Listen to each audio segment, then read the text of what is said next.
คือบุญได้บ่ฮอดมาถึงเป็นบุญตาได้บ่ฮอดวัดอันนั้นโพนสีสว่างบ้านท่าอย่างวะ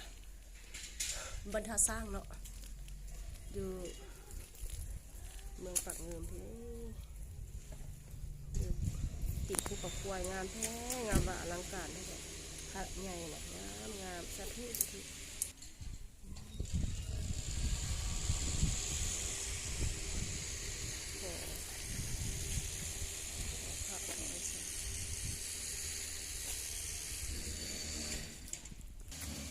อันนี้มาซื้อบุกเบ่งไปไหว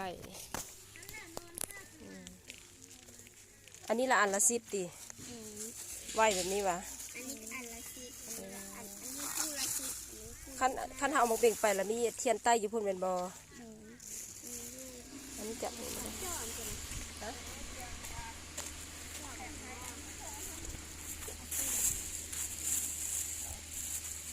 คนละเจ้าอ่ะ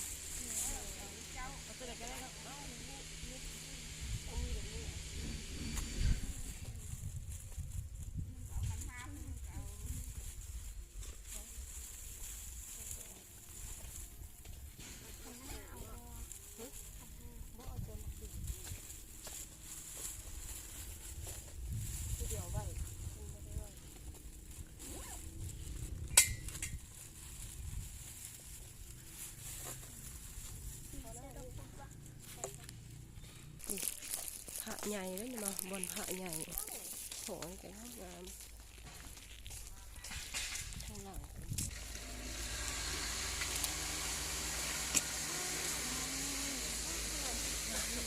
สูงจากแมท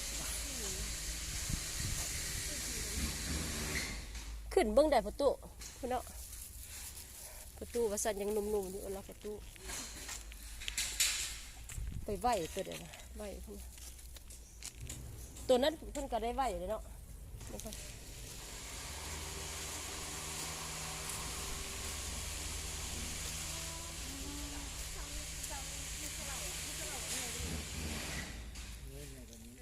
ใหญ่เท่ากันบ่นี่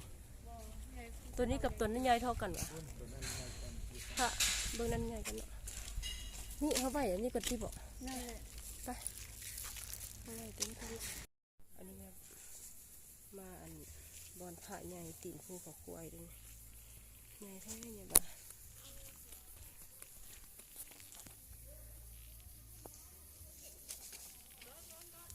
เอาดิ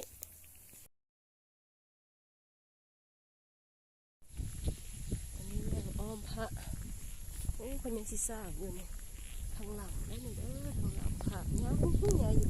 ภูควายหมดไปวะ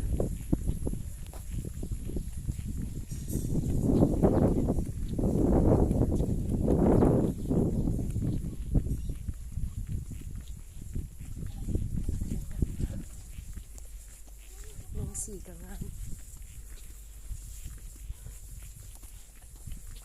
นี่ถ่ายรูปตัวนี้ถ่ายรูปอันนี้มันเดี๋ยว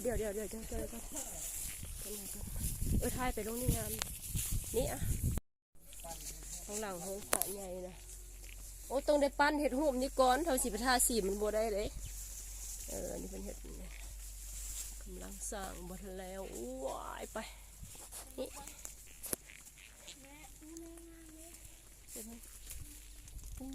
นี่ก็เป็นแบบอันเจ้าชีวิตเลยเนาะ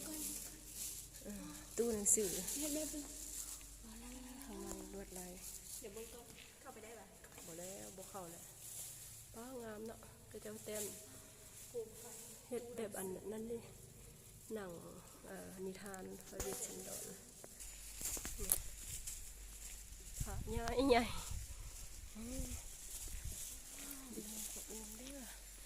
บ้านนั้นบ้านท่าสร้างวัดโพน